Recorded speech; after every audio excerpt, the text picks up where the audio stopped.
وبارك على سيدنا محمد وعلى آله وأصحابه وتابعيه بإحسان إلى يوم الدين. أما بعد. Em nome de Allah, o clemente, o misericordioso, e que a paz e a bênção de Allah subhanahu wa ta'ala estejam com o mensageiro de Deus, Muhammad, e com todos os outros mensageiros que o antecederam.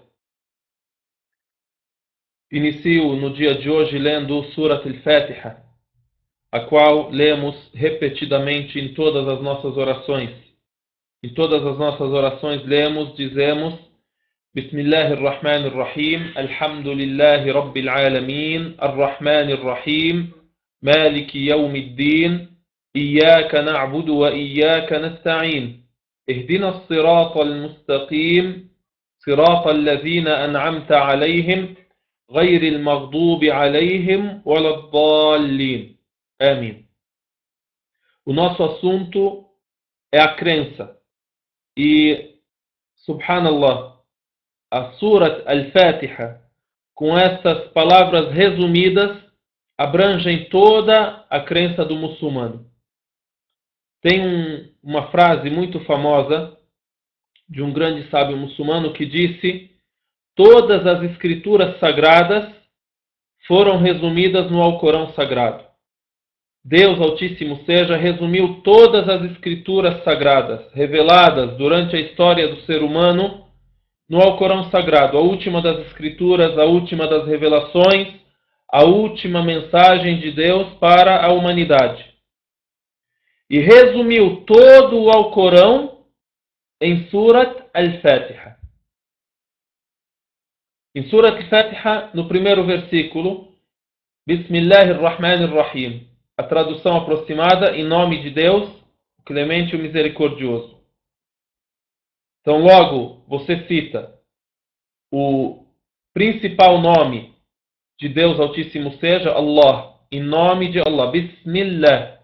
Depois cita um dos nomes de Deus, um de seus atributos, Ar-Rahman. Depois outro atributo, outra qualidade, Ar-Rahim. Aí depois você diz, Alhamdulillahi Rabbil Alamin. Louvado seja Deus, louvado seja Allah, Senhor do universo, Senhor dos mundos, Senhor de toda a existência, de todas as criaturas. E aí, o primeiro ponto que citamos da crença essencial em Allah subhanahu wa ta'ala é a crença em Deus, na sua existência, a crença na existência de Deus. O segundo ponto, a crença em Deus como o único Criador. E é isso que significa dizermos Rabb al-Alamin. Rabb seria o Senhor, ou seja, aquele que criou, aquele que orientou, aquele que sustentou, aquele que domina, aquele que tem o poder sobre todas as coisas, aquele que tem o poder de beneficiar, de prejudicar, e nada acontece além da sua vontade, senão com a sua permissão. Isso que significa Rabb. Então, cremos em Deus como Rabb, Senhor. Depois você diz Ar-Rahman, Ar-Rahim. Alhamdulillahi Rabbil Alamin. Ar-Rahman, Ar-Rahim. Você repete mais uma vez dois dos nomes de Deus. Ar-Rahman, Ar-Rahim. O clemente, o misericordioso. E isso nos chama muito a atenção para a misericórdia de Deus Altíssimo seja. Para o fato de que a misericórdia de Deus está acima de sua ira, acima de seu poder, acima do castigo que ele pode, acima do castigo com o qual ele pode punir alguns dos seres humanos ou algumas de suas criaturas. Porque Deus Altíssimo seja podia revelar que você deve citar muito o nome, o poderoso. Por exemplo, Zuntiqam, aquele que é vingativo, aquele que tem o domínio, mas fez com que você repetisse todos os dias, obrigatoriamente, Ar-Rahman Ar-Rahim, misericordioso, clemente. Em Surat al-Fatiha, a pessoa rezando 5 vezes ao dia vai rezar 17 rak'ah, 17 genuflexões. Em todas essas rak'ah tem que ler al-Fatiha. Surat al-Fatiha você fala, em Surat al-Fatiha você repete 4 vezes esses nomes. Ar-Rahman ar-Rahim, Ar-Rahman ar-Rahim. Ou seja, vejam comigo. Bismillahi ar-Rahman ar-Rahim. Alhamdulillahi Rabbil Alamin. Ar-Rahman ar-Rahim. 4 vezes. E diz uma vez Rabbil Alamin, o Senhor do Universo. E no versículo próximo diz Malik Yawmiddin, o dono, o soberano do dia do juízo. Como se Deus antecedesse a misericórdia para depois lembrar a soberania. Você aprende, olha, primeiro cita a minha misericórdia, depois cita a minha soberania. Ou seja, tenha esperança, e junto com a esperança tenha o equilíbrio de ter temor, de ter respeito. Se você multiplicar 17 por 4, vamos aí uma matemática, quanto dá? Dá 68 vezes por dia, no mínimo, isso sem contar outras horas que você lê a mesma sura, outras horas que você cita que Deus é misericordioso. Só nas orações principais obrigatórias, 68 vezes você cita o nome de Deus que lembra a misericórdia. Isso nós veremos depois no quarto assunto, que é unificar a Deus em seus nomes e atributos. Mas estamos lendo Surat al-Fatiha para lembrar como essa sura é repetida pelo muçulmano todas as horas, todos os dias, e nela aprendemos a crença. Então, Ar-Rahman Ar-Rahim, repetimos de novo, o clemente e o misericordioso. E aqui cabe também uma observação, na língua árabe, nós dizemos Ar-Rahman Ar-Rahim. Ar-Rahman Ar-Rahim. Dá para perceber que a raiz das duas palavras, dos dois nomes, é a mesma. Rahima. Ou seja, ter misericórdia. Na tradução para o português, dizemos, para diferenciar entre as duas palavras, os dois nomes, os dois substantivos, dizemos o clemente, o misericordioso. Outro tradutor pode ter escolhido o misericordioso, o misericordiador. Aqui está a importância da língua árabe. Como é que eu vou explicar em português isso? Vejam, na língua árabe, os dois nomes lembram que Deus é misericordioso. Os dois nomes significam misericordioso. Mas Ar-Rahman significa a misericórdia que abrange todas as coisas e todas as pessoas e todas as criaturas, porém é momentânea, é limitada. Ou seja, quando eu digo Ar-Rahman, significa Deus é misericordioso, porém essa misericórdia tem um limite, um fim. Agora, o segundo nome, Ar-Rahim, significa também misericordioso, porém uma misericórdia plena e abrangente, infinita, e que jamais terá fim. A primeira misericórdia, a misericórdia do primeiro nome, é a misericórdia com a qual Deus agracia todas as pessoas, todo o universo. Pode ser crente, pode ser descrente, pode ser obediente, pode ser desobediente. Nesse mundo, todo mundo tem riqueza, todo mundo tem saúde. Tudo é distribuído entre as pessoas, independente da crença, independente da retidão, da submissão a Deus. Essa é a misericórdia de Deus, a qual Ele distribui a todas as pessoas, a quem Ele quer. Às vezes tem misericórdia de um, lhe dá do sustento, da riqueza mais, dá a saúde para um, não dá para outro e assim por diante. Agora, essa misericórdia, como dissemos, tem um fim, tem um limite. E a segunda misericórdia, a misericórdia de Ar-Rahim, é aquela misericórdia que irá ser infinita. É a misericórdia que irá ser somente dos crentes, que serão agraciados com o paraíso e com o perdão absoluto de Deus e com a misericórdia absoluta de Deus Altíssimo seja. Na língua árabe, por exemplo, dizemos Ar-Rahman, aí uma palavra similar, por exemplo, dizemos Ghadban. Ghadban tem a mesma rima, a mesma composição mais ou menos, vamos dizer. Não é aula de gramática, mas significa nervoso. A pessoa fica nervosa direto. Sempre a pessoa, você fala fulano está nervoso. Fulano está Ghadban. Rima com Rahman.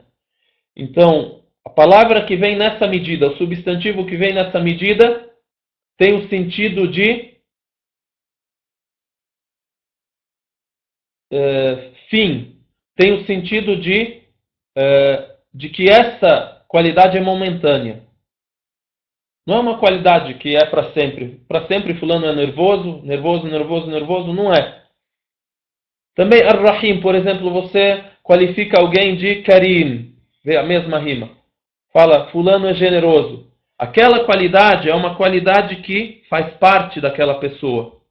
Ele é generoso. E ele usa essa sua generosidade sempre, quando ele quer. Assim também, Ar-Rahman tem um fim. E não abrange as pessoas infinitamente e eternamente. Mas abrange todas as pessoas. E Rahim é aquela misericórdia que é infinita e eterna. Então vamos lá. Alhamdulillahi Rabbil Alamin, Ar-Rahman Ar-Rahim. Crença também. Cremos nessas qualidades de Deus, nesses nomes de Deus.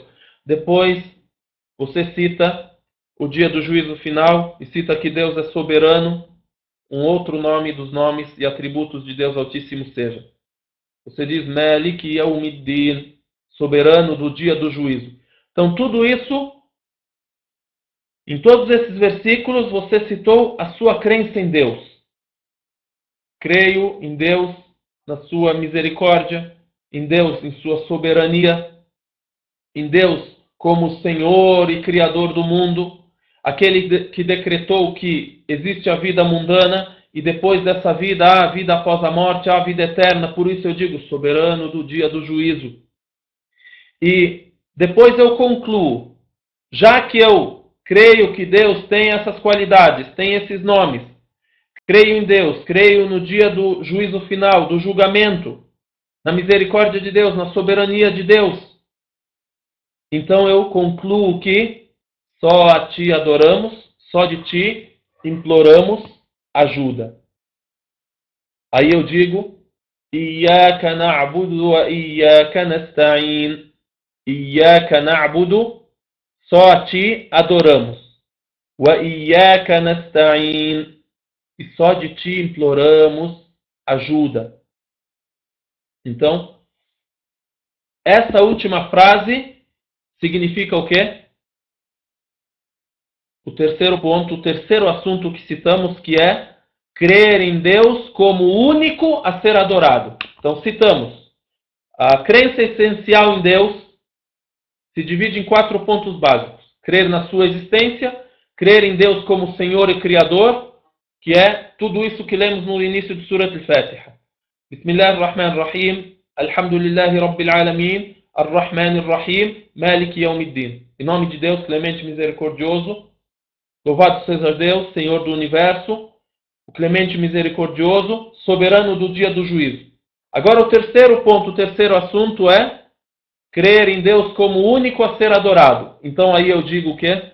Iyyaka na'budu wa iyyaka nasta'in. Só a Ti adoramos, só de Ti imploramos ajuda. Então chegamos nesse ponto.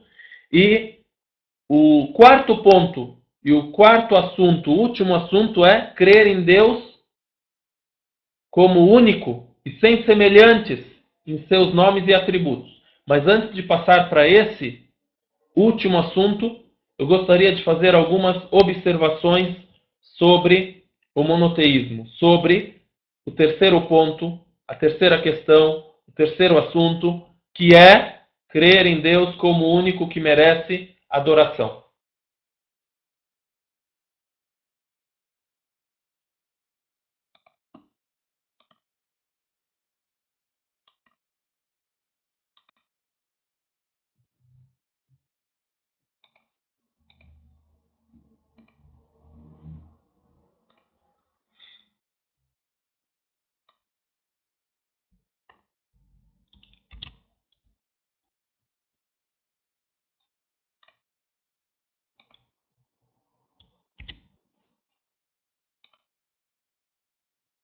Diminui para mim, por favor.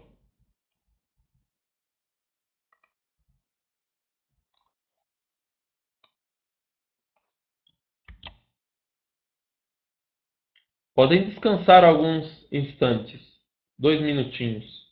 É um intervalo.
Então, para selar o assunto de hoje, que é o assunto da crença em Deus, então retornamos ao terceiro assunto, que é crer em Deus como único a ser adorado.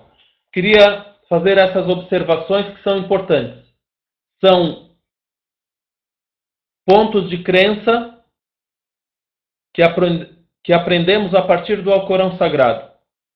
Chegamos a essas conclusões a partir de tudo aquilo que lemos sobre crença no Alcorão Sagrado, de acordo com aquilo que lemos das histórias dos mensageiros de Deus que antecederam o profeta Muhammad, que a paz de Deus esteja com ele, também no Alcorão Sagrado. A primeira observação, o puro monoteísmo, que é adorar somente a Deus, e estamos falando sobre isso. Cremos que Deus é único e faz parte dessa unicidade ele ser o único que merece a nossa adoração. Então, o puro monoteísmo, que é adorar somente a Deus, é a base em todas as mensagens celestiais. Todas as mensagens de Deus estabeleceram isso. Se a gente fala que cremos em Abraão, Ibrahim alayhi salam trouxe essa crença, trouxe essa religião, estabeleceu essa diretriz. Não há divindade que merece adoração além de Deus. Não existe real divindade além de Deus. La ilaha illallah. Creio em Jesus. Jesus também trouxe esta verdade. E tudo o que existe de crença que é uma idolatria, o politeísmo, que consiste em associar alguém ou algo a Deus e é relacionado a algum dos profetas e mensageiros de Deus, é uma alteração, uma adição que ocorreu depois desse mensageiro.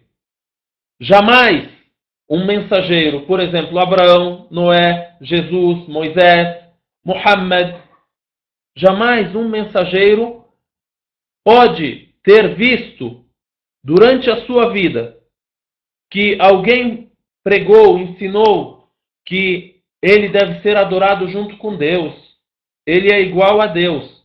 Ou alguém chegou e disse que só podemos chegar a Deus através dele, adoramos a ele para que Deus nos atenda. Se um mensageiro está vivo, na época em que isso é dito por alguém, um grupo toma isso como crença, esse mensageiro jamais irá fazer silêncio. Jamais irá deixar com que essa crença se difunda entre o seu povo. Por exemplo, Deus Altíssimo Seja diz assim, por isso eu disse que cada um desses pontos, cada uma dessas observações que queremos fazer hoje está baseada em versículos do Alcorão Sagrado. Está baseada em uma palavra das palavras de Deus Altíssimo Seja. Por exemplo, Deus Altíssimo Seja disse: "Ma kana li basharin an yu'tiyahu Allahu al-kitaba wal-hukma wan-nubuwwa." Nunca Deus concedeu a um homem o livro, a lei e a profecia para que posteriormente ele dissesse aos homens: "Sejais devotos a mim em vez de Deus." Porém, para que diga: "Sejais devotos a Deus." Pelo que ensinavam do livro e pelo que estudavam. E não vos ordenou Deus que tomassem os anjos, nem os profetas, como deuses em vez de Deus. Lhes ordenaria Deus a incredulidade, após serdes muçulmanos, após serdes submissos a Ele, após serdes monoteístas? E assim Deus Altíssimo Seja também cita que todo mensageiro enviado por Ele trouxe essa palavra. Ordenou o seu povo a adorar somente a Deus. Enviamos em cada povo um mensageiro dizendo: adorem a Deus e evitem a idolatria. Então esse é o primeiro ponto de hoje, a primeira observação, depois de fazermos essa introdução depois de termos feito essa introdução com Surat al-Fatiha, citando como Surat al-Fatiha citou um resumo sobre a crença do muçulmano. Crença na existência de Deus, crença em Deus como Senhor e Criador, e por fim a conclusão dizendo: Iyyaka na'budu wa iyyaka nasta'in, só te adoramos, só de ti imploramos ajuda, ou seja, a crença em Deus como o único que merece adoração. A segunda observação que quero fazer hoje a fé é a principal condição para a validade e aceitação dos rituais de adoração. A pessoa reza, a pessoa adora a Deus, a pessoa é de boa conduta, é honesta, é verdadeira. Para que Deus aceite tudo isso como uma adoração dirigida a Ele, a crença verdadeira, a crença monoteísta é uma condição. Ou seja, pode ser que a pessoa reze, pode ser que a pessoa seja educada, seja verdadeira, seja honesta, porém não crê que Deus nos ordena isso, ou não crê que Deus lhe julgará sobre isso. Essa pessoa não diz: creio em Deus como única divindade, ashhadu an la ilaha illallah, wa ashhadu anna Muhammadan Rasulullah, e creio que Muhammad é seu mensageiro. Tudo isso que essa pessoa faz não será aceito por Deus. Deus lhe dará dos bens dessa vida como recompensa para que isso seja uma justiça para ele, pois Deus é o justo.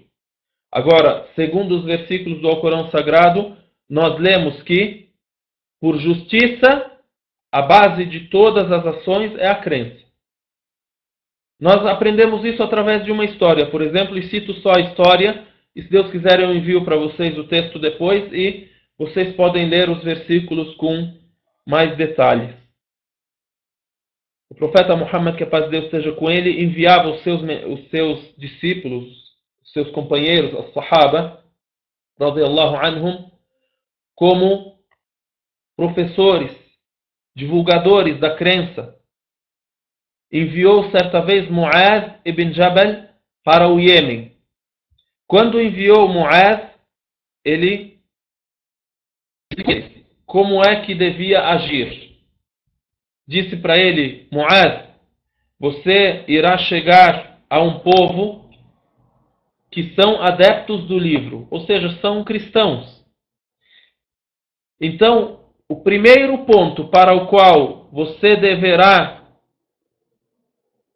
chamá-los a atenção, o primeiro ponto que você deverá ensiná-los é que eles saibam, que eles creiam que não há divindade além de Deus e que eu sou o mensageiro de Deus. Ponto. Na mesma linha, aí depois o profeta, que a paz de Deus seja com ele, diz para ele: se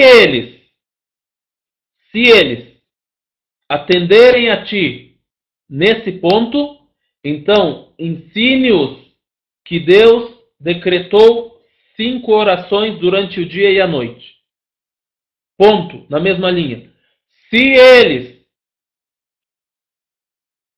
atenderem a ti nesse ponto, ensine-os que Deus decretou a zakat, a doação, que deve ser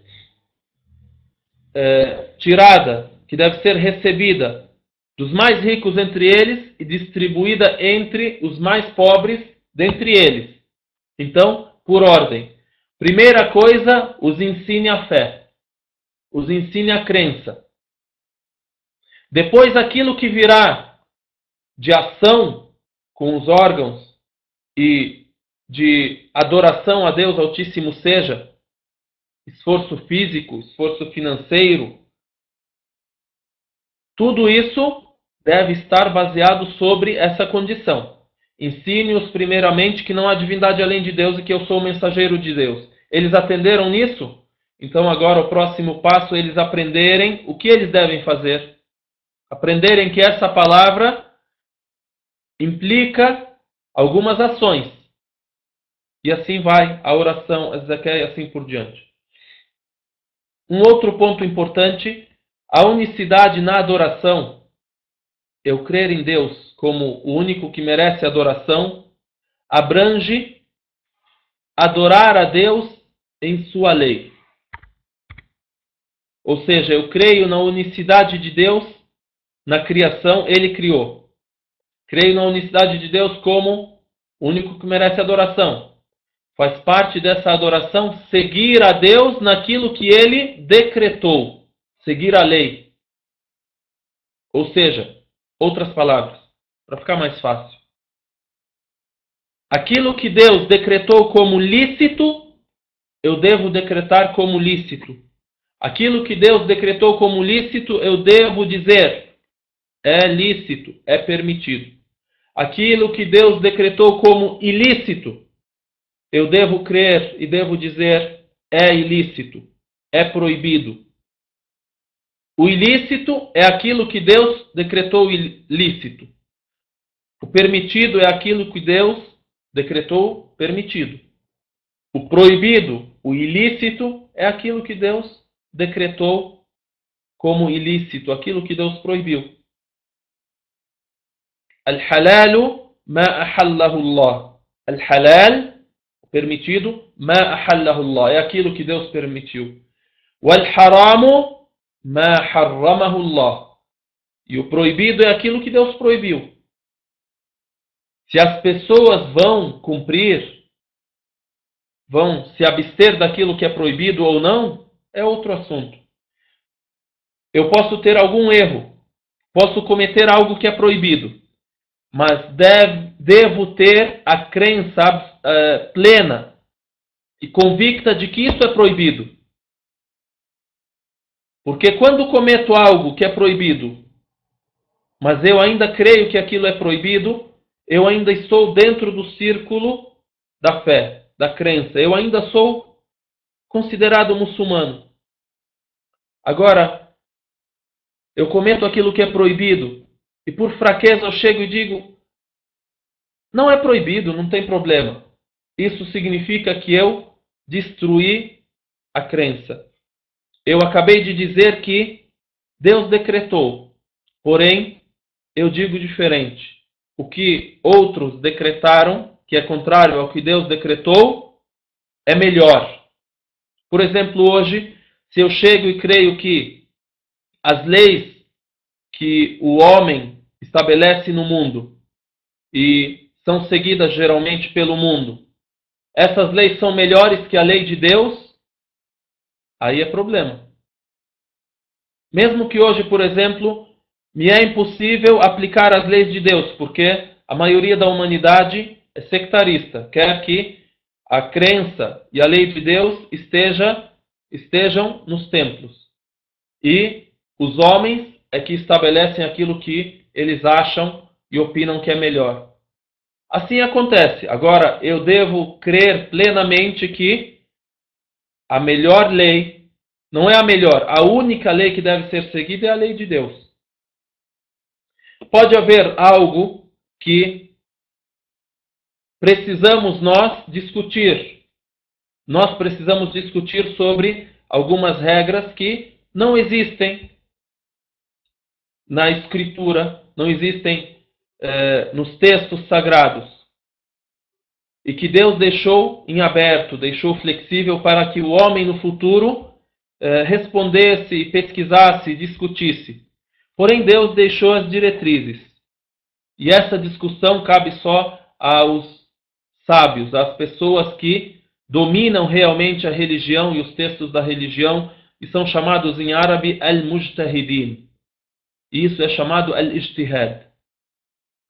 Então, passando para outro ponto, então, só ler a frase aqui que eu deixei escrita: cremos na unicidade de Deus na criação e orientação, pois aquele que sozinho criou este universo também sozinho tem o direito da orientação de suas criaturas, legislação e direcionamento dos termos que decretam suas obrigações perante Deus.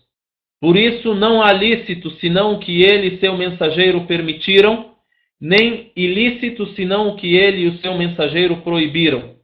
Nem existe religião alguma senão o que ele e seu mensageiro estabeleceram.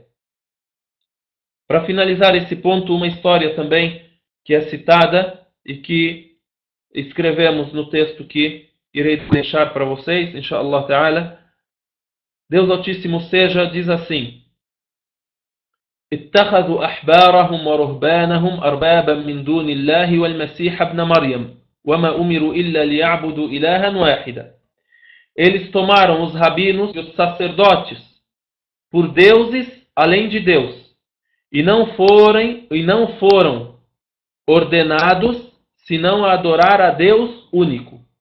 Ou seja, os cristãos e os judeus tomaram os seus líderes como deuses. Então, um homem que se tornou muçulmano, chamado Idi ibn Hatim, ainda não era muçulmano, chegou até o profeta, que a paz de Deus esteja com ele. Este homem tornou-se um dos discípulos do profeta Muhammad, que a paz de Deus esteja com ele. Ele ouviu esse versículo, e esse versículo do Alcorão faz menção aos cristãos.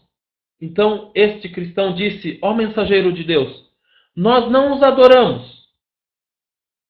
O que veio à mente desse homem? Que eu não prostro, eu não presto adoração, tipo prostração, oração, ao sacerdote, ao líder, ao pastor, ao padre, na linguagem de hoje.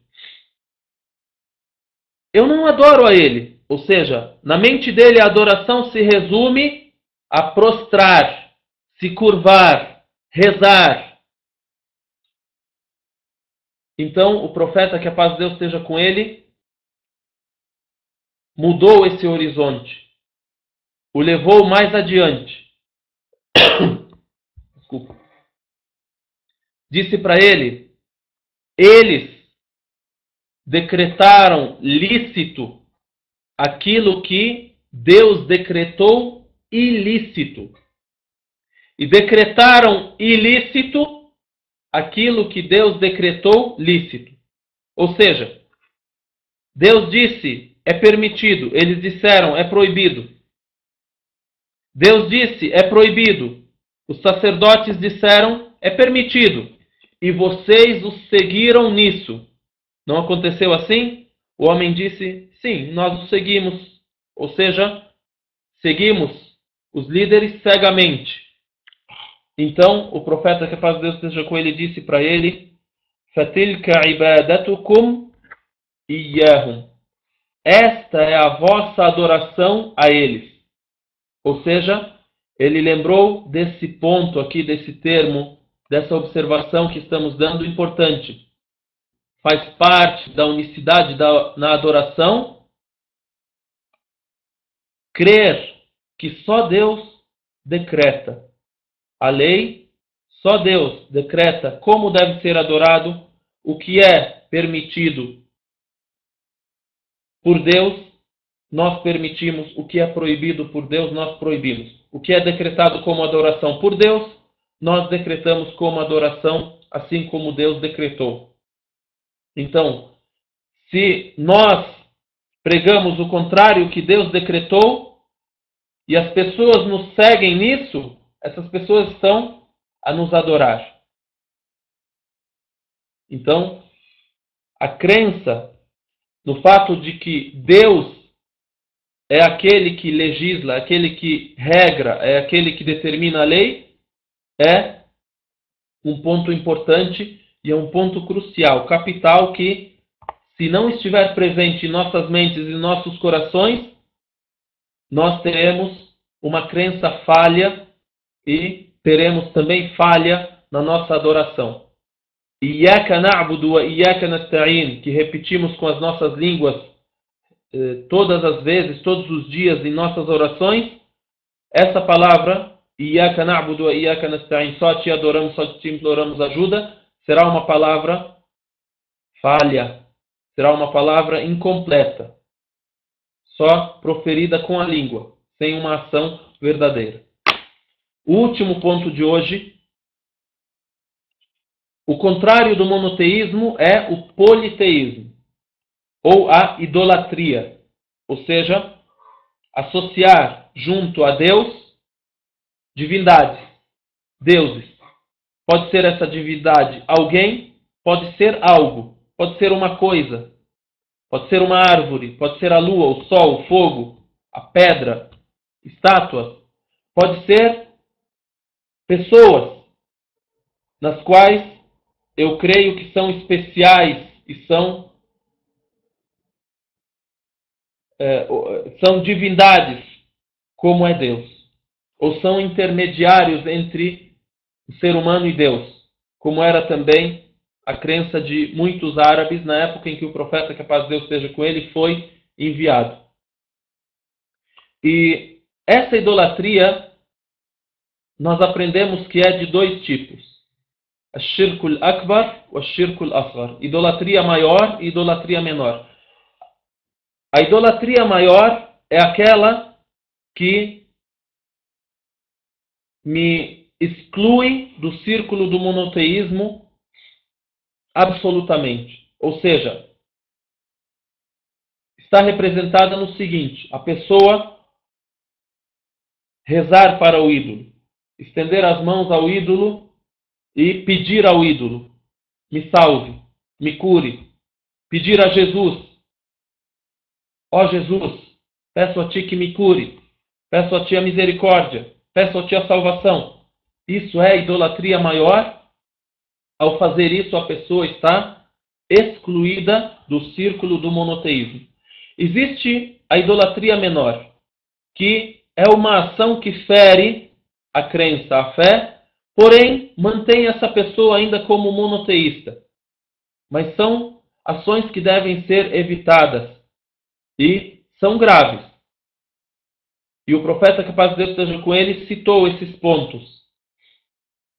Citou assim aos seus companheiros: cuidado com a idolatria menor. E citou isso como aquilo que é oculto, que a pessoa acaba por cometer sem atenção. Então disseram: como é que vamos evitar se é oculto? Isso é muito delicado. Então ele disse: peçam a Deus que vos livre de arriya, do exibicionismo. Então, um exemplo da idolatria menor é o quê? A pessoa é monoteísta, crê em Deus único, adora só a Deus, jamais rezou, prostrou, implorou a algum ídolo. Porém, na hora de prestar uma adoração a Deus, acaba por permitir que parte desta sua adoração seja dedicada a alguém. Por exemplo, quer se exibir, quer mostrar aos outros que está rezando. Sobre isso, por exemplo, é dito até que um cidadão estava a rezar e estava muito concentrado em sua oração. Aí uma pessoa passou perto dele e disse: Mashallah, como esse homem é concentrado em sua oração, reza com concentração. Esse homem então cortou a oração, parou de rezar e disse: olha, mas tem outra coisa também, eu estou inclusive de jejum. Então esse estava a esperar o elogio de alguém. Aquilo que é aparente é que ele estava rezando com concentração. Aí ele até deixou a oração para dizer e lembrar outra coisa também. Tem uma coisa que não é aparente e que você não viu. Eu estou de jejum. Ele disse para a pessoa: eu estou de jejum também.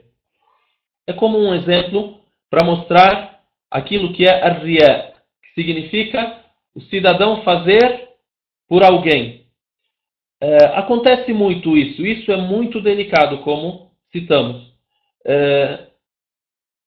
A pessoa deve sempre procurar fazer ações individuais, ações que ninguém vê. Imagine, a oração mais importante, mais valiosa que existe, claro, tem a oração obrigatória. A oração obrigatória nós rezamos em grupo.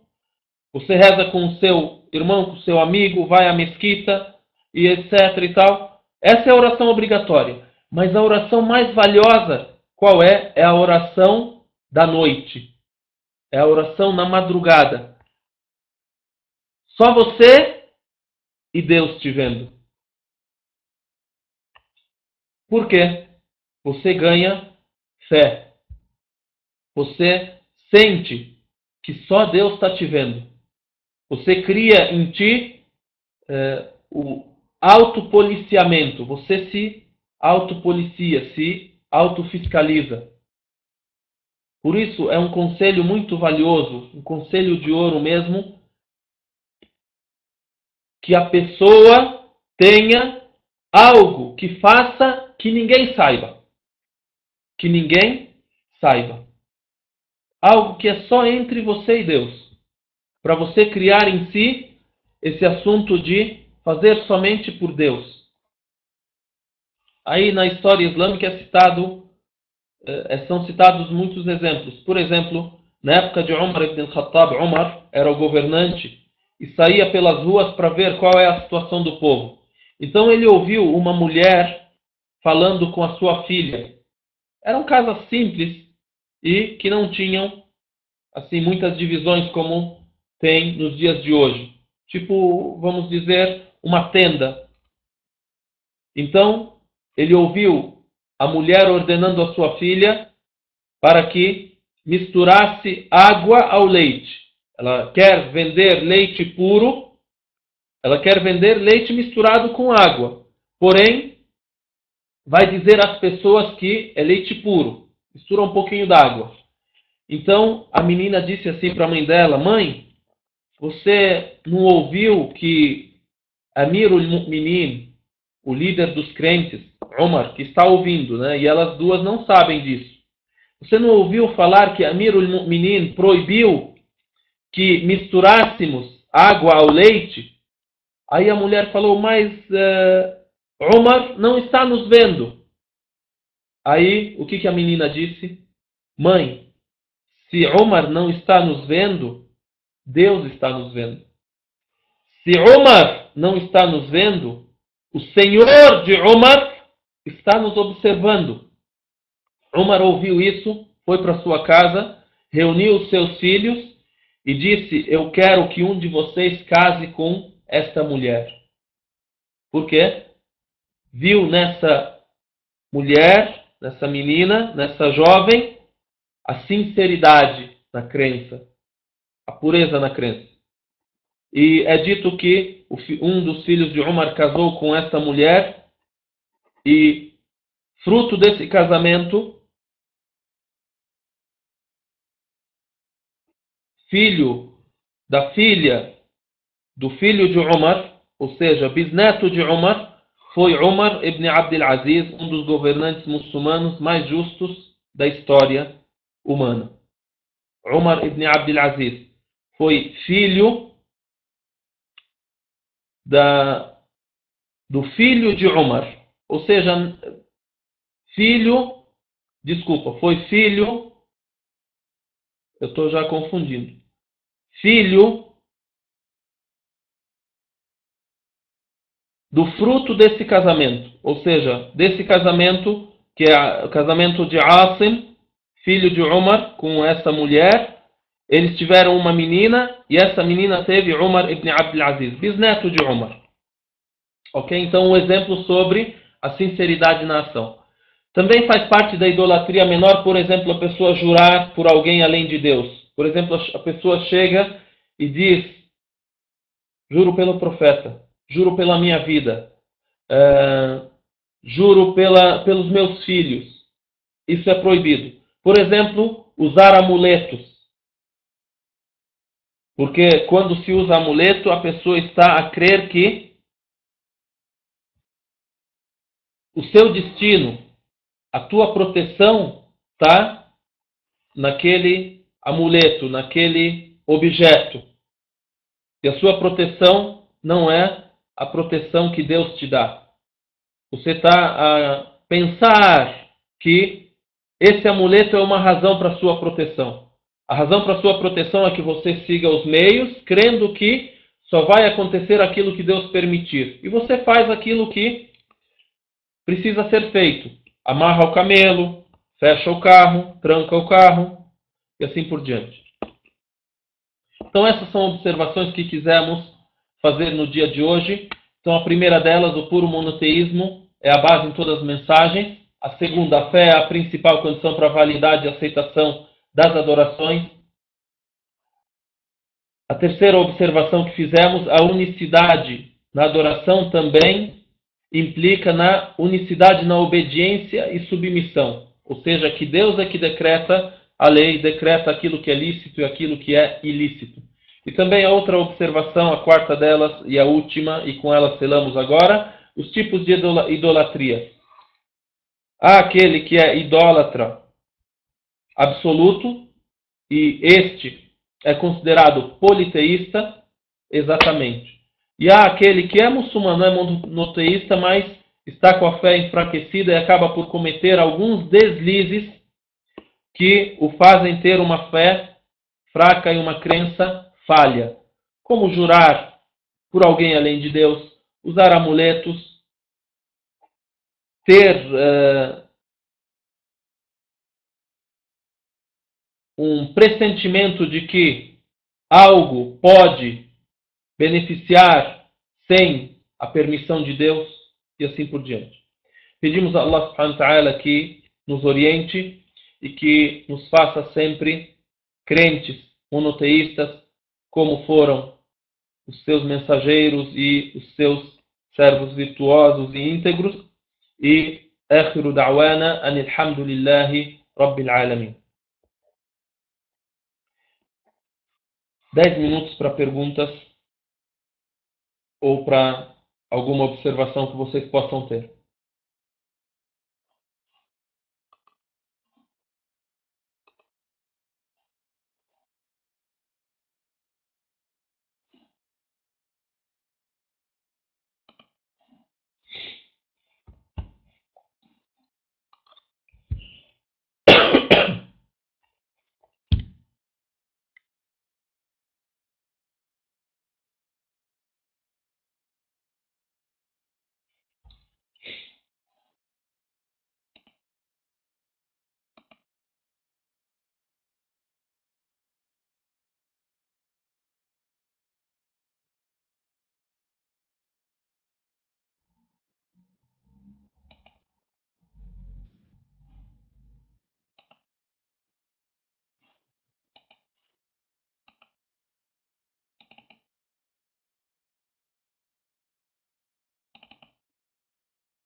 Nenhuma pergunta?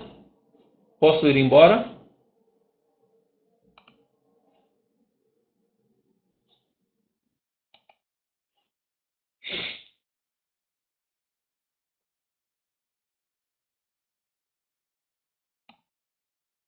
Ok.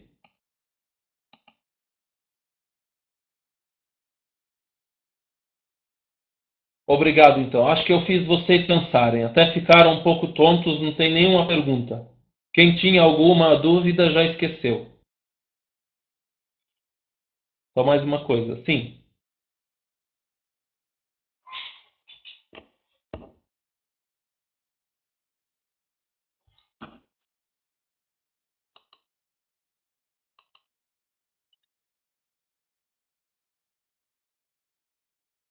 Sim, qual que é a coisa? Sim, hoje é dia 18. A próxima aula é quinta-feira. Ok, aí quinta-feira falamos sobre o assunto do Ramadã, ou vamos intitular como aula aberta, e continuamos a falar algo sobre o assunto do Ramadã ou algum dito do profeta, que a paz de Deus esteja com ele, relacionado ao assunto, ok? Então a próxima aula, quinta-feira, dia 20, e eu chego às 8h30, então pode ficar igual às 9 horas. A próxima aula, dia 20, quinta-feira, às 21 horas. Às 9 horas da noite, inshallah.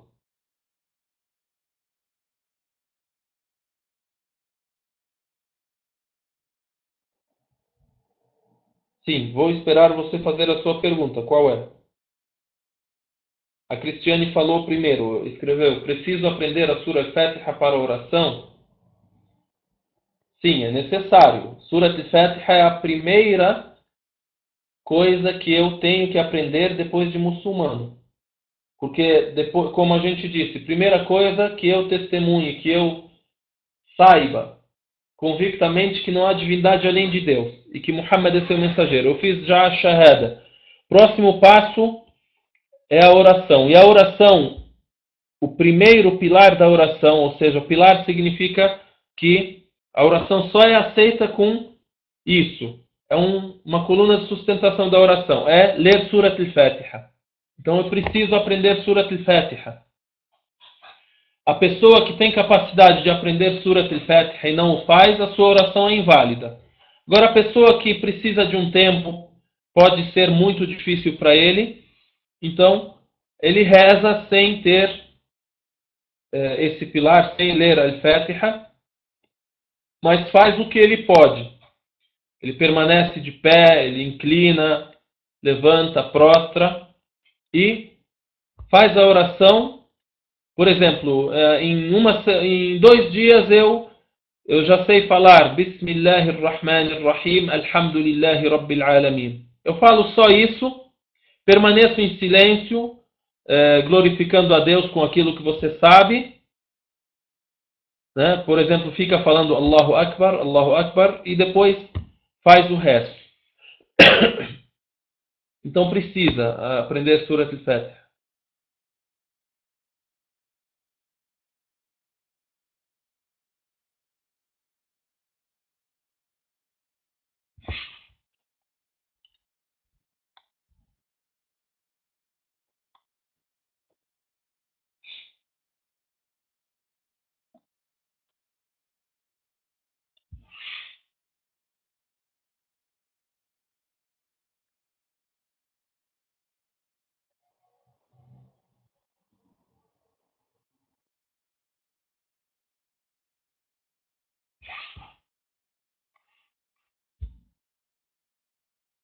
Então, falamos sobre o mês de Sha'ban, e que é um mês importante que antecede o mês de Ramadã, é como se fosse uma introdução para o Ramadã, então a pessoa deve se importar com esse mês e já ter um preparo para o mês de Ramadã. É isso que falamos sobre Sha'ban. Eu vou ler Surat al-Fatiha já, 1 minuto só. Há muito tempo me afastei da minha religião porque não entendi a questão da Trindade. Não aceito adorar mais que um Deus. Inclusive quase me tornei muçulmano, mas antes procurei entender melhor o que o cristianismo falava sobre a Trindade. Pesquisei e agora entendi. Ok. Barakallahu fik, inshallah. Que Deus te abençoe. Se Deus quiser, você se firme nesse caminho, inshallah. Obrigada. Sim, a Trindade. Então, o Islã simplesmente determina que não existe a Trindade, ou seja, não existe a Trindade como determinada por Jesus, como determinada por Deus, Altíssimo seja.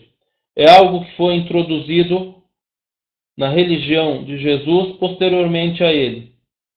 E isso é até conhecido entre os cristãos. Os cristãos mesmos sabem que a Trindade veio depois de Jesus, não é nada estabelecido por ele claramente. E isso aconteceu com a influência do paganismo que existia entre os povos. Por exemplo, entre os gregos existia o politeísmo, os deuses.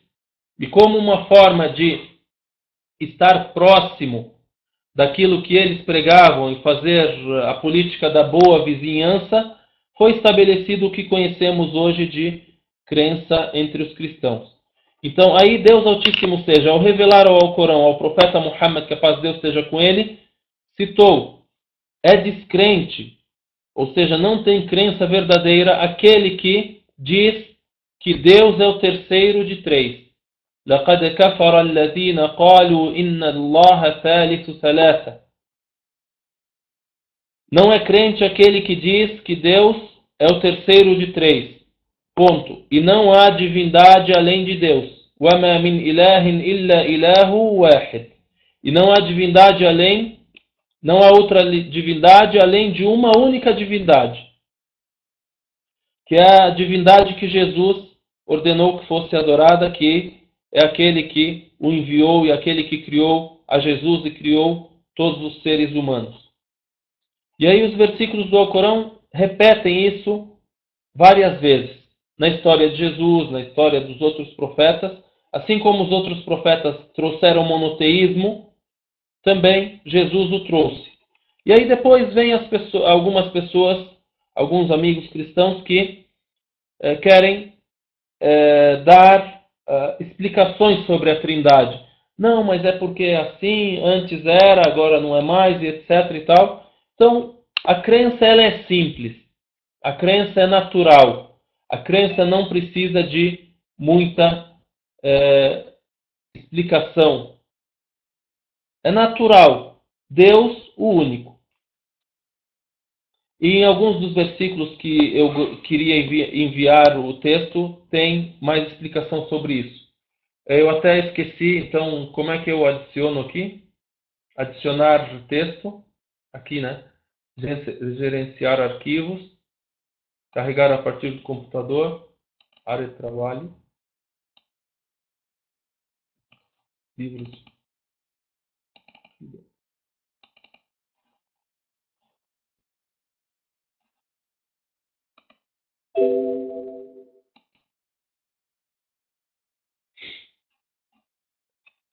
ler al-Fatiha. بسم الله الرحمن الرحيم بسم الله الرحمن الرحيم الحمد لله رب العالمين الحمد لله رب العالمين الرحمن الرحيم الرحمن الرحيم مالك يوم الدين مالك يوم الدين إياك نعبد وإياك نستعين إياك نعبد وإياك نستعين اهدنا الصراط المستقيم اهدنا الصراط المستقيم صراط الذين أنعمت عليهم غير المغضوب عليهم ولا الضالين اهدنا الصراط المستقيم صراط الذين أنعمت عليهم غير المغضوب عليهم ولا الضالين.